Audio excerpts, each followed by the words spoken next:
Well, here we are. Welcome to Comfort Food for Thought. I'm your host, Chris James, coming to you from this beautiful city by the sea, Asbury Park, New Jersey. We're going to continue the spiritual journey. And no matter where your journey's taken you, it's a blessing to be able to spend this time together, to walk together in search of spiritual answers to life's questions and challenges. Might not find all the answers, but who knows? Maybe we'll find the one you need today. Let's see how it goes. Well, I'm glad you're back. How's your heart today? Feeling good? Yeah, I certainly hope so. As always, it's good to be together again. Every time I sit down at the mic with you here, I pray that something I say brings clarity or leads you to an answer you've been looking for. My dream for you is that you find everything you're searching for, and especially that every one of your days on this earth is peaceful and joyful. It's good to be alive, isn't it? I know some days are easier than others, but we keep going, don't we? We keep on searching. We keep on looking for the meaning of life. So that's a good question to ponder today. It's a big one. What's the meaning of life? We all ask it. Everywhere in the world, all through history, since the beginning of time, men and women have looked up at the stars and said, "What am I doing here? What is the meaning of all this?" And it's a big question. And I think the answer is going to be a little different for every single one of us. Each one of us has our own unique challenges in life, right? Each one of us is doing our thing, learning what we need to learn. But that said, I'll tell you what I think. You know I will. That's what I do. Because I think there's a common theme. So yes, I'll share the conclusion that I've come to. And take it for what it is. Yeah, see if it resonates with you as well. So the meaning of life, it's to choose love over fear. It's as simple as that. So the other day, we talked about this. We talked about the two opposing forces in the universe, love and fear. We talked about how when you choose to act lovingly, you increase love in the world and in your life. And when we act fearfully, then fear is increased in the world and in our lives. We don't want that. Nothing good comes of that. Now, I know it's a simple concept. It's easy to say, but not always easy to put into practice every day, is it? No. Well, the first step is understanding. Then we can take action. We can start by understanding our own motivations. Like Shakespeare said, know thyself. We want to catch ourselves when our fears are at work, in our thinking, in our decision making. And now I'm talking about those subtle fears that really mess with our minds and darken our hearts. Like when we get afraid that we're not loved or respected, or that we're not valued, when we fear being inadequate, when we fear change or losing control, when we fear the loss of things we value. Remember all this? And when those fears get a hold of us, they don't lead anyplace good. They make us feel and act angry, judgmental, resentful, vengeful. Oh, that's no good. There's no peace or happiness down that road. And then what do? We start spreading that stuff around, right? And when we're spreading fear, when we do little things that make other people upset and afraid, then guess what? That's right. Then they start spreading fear, on, and fear increases in the world. So you don't want this. You don't want to start that chain reaction. You don't want to be responsible for all that. No way. So this is the lesson. This is the meaning of it all. To learn to choose love. And in this world, and in this life, with all of its beauty and all of its challenges, it's the perfect place to learn this lesson. This mortal world we live in, it's a place of contrast. There's so much opportunity for happiness and abundance and joy. But yet, at the same time, we also live in a world where sadness and anger and struggle and poverty seem just as prevalent, maybe more so. But we've come here to learn. We come here to choose. We come here to learn to choose. We come to learn what we want and what we don't want. We come to experience the ramifications of our choices. And hey, we have free will. So that makes all kinds of crazy stuff possible, right? So think about it. We choose all day. We choose how we're going to think, We choose our words and our actions. We choose how we're going to react to people, how we're going to react to things that happen to us. Oh, and I know the rest of the world doesn't make any of this any easier. We're challenged every day, right? Yeah, it's all part of the fun. Now, I get to practice this a lot. I do a lot of driving in New Jersey, on New Jersey highways. You want to be spiritually tested? Take the New Jersey Turnpike into New York City at rush hour. Or even better, come drive down the Garden State Parkway on a Friday afternoon in the summer. That's an experience. 250,000 people heading for the Jersey Shore at the same time. And every single one of those people wanting to be the first one there. Well, this is New Jersey. We're a little impatient and competitive here. So it gets interesting. So the highways, it's not for the faint of heart.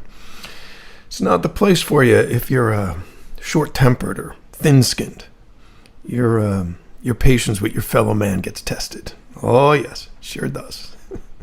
But at the same time, it's a great place to practice choosing how you're going to react to things when things don't go your way. Great place to challenge yourself, to stay peaceful, have a sense of humor. Because when you're in the middle of it and you see all the crazy driving and it's pretty easy to get tempted to judge or to react. It's easy to get tempted to join right in and be part of the madness. I've been guilty of it. I have, that's for sure. I'm working on it, but I've gotten a lot better. Oh boy. This one time, I'm driving home on a Friday afternoon. There I was, in the middle lane, Garden State Parkway, up by Newark. There's a slow car in front of me, so I changed lanes. Now, I'm telling you, my friend, honest to God, I had plenty of room. I even used my blinker. I was being a good driver. Well, it didn't matter. The woman coming up behind me in the left lane took extreme personal offense to me moving in front of her. Now, like I said, she was pretty far back. But as soon as I put my signal on, started to move over, I could literally hear her gun her engine and try and close the gap so I couldn't get in. You know that move, right? Well, that's why we sometimes don't use our turn signals in Jersey. We don't want to tip anybody off as to our plans, but it's an adventure. Well, anyway, I was already in the lane by the time she came zooming up behind me, and I could see she was not happy about this. She took my getting in front of her as a personal attack. So, of course, first comes the very, very long horn blast.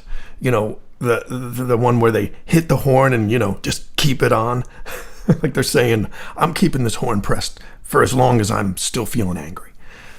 So I look in my rearview mirror, and there she is, screaming and gesturing in her car.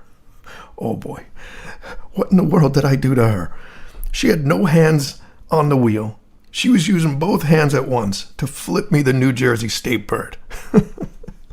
Well, my father taught me that discretion is the better part of valor, and not to fight with crazy people.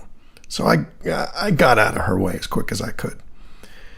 She gave me a parting gesture and was still screaming as she roared by and was on her way. Wow. Now I'm not kidding here. As usual, traffic was kind of slow in spots, and so I saw her a few more times throughout that commute. And I'm telling you, every single time I saw her, she was engaged in a conflict with someone. Yelling, tailgating, road raging, flipping birds, I ended up feeling kind of bad for her. I mean, she clearly existed, at least for that afternoon, in this place of just total rage. God knows what was going on with her. I mean, what must it be like to live in that mental place? It can't be very happy. I mean, what was this woman's life like that caused her to be that way? We don't know, right? We don't know. So there's a lesson in all this. The next time somebody does some dumb thing in traffic and you feel offended and enraged, try and think of things in another way. Remind yourself, you don't know that person. You don't know what's going on with them. That person could be rushing to the aid of a loved one. That person could be dealing with something very difficult. Maybe they just lost their job. We can't assume we know what's going on. You know what? Who knows? Maybe that person is just unhappy. And the only thing that went right for them today is that they got ahead of you in traffic, that they won. Let them win. Let them have that. So many of our daily conflicts are about winning and losing, aren't they? We want to win. We want to be right. It becomes a matter of pride, right? Doesn't feel good when our pride is hurt, does it? But when we look at life through that lens, what we're really doing is looking through the lens of fear. We fear the idea of losing. Deep down, we fear that we're unworthy of love, unworthy of respect. We fear that we're inferior. We fear being treated as if we're inferior. We see other people, even if they're just changing lanes on the highway, as attacking us. And if we stay in that place, start making decisions from that place, it's not going to be peaceful. Definitely not. You're not going to find inner peace or happiness down that road. Now, I know this stuff isn't easy. It's not going to happen overnight, but just being conscious of our reactions is the first step. Sometimes it'll be harder than others, but let's give it a try.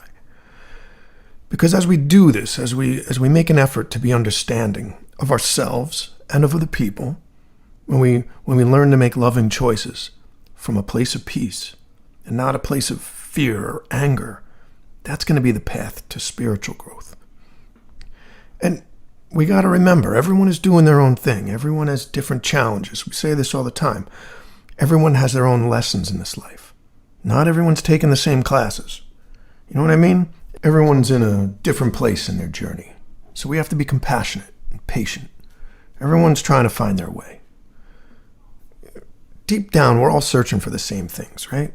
Peace, joy, abundance, happiness, right? I think we can agree on that.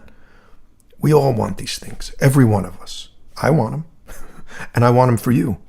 And I believe Spirit wants all those good things for us as well. So this is the payoff. This is the meaning of life. When we choose love, when we spread love in the world, the more we're going to see it all around us. The more we're going to experience it in our life. And it's by this cosmic law that eventually we achieve enlightenment. We achieve eternal peace and joy by choosing love every time. And then you'll see the world transform into a heavenly place. So what do you think about that?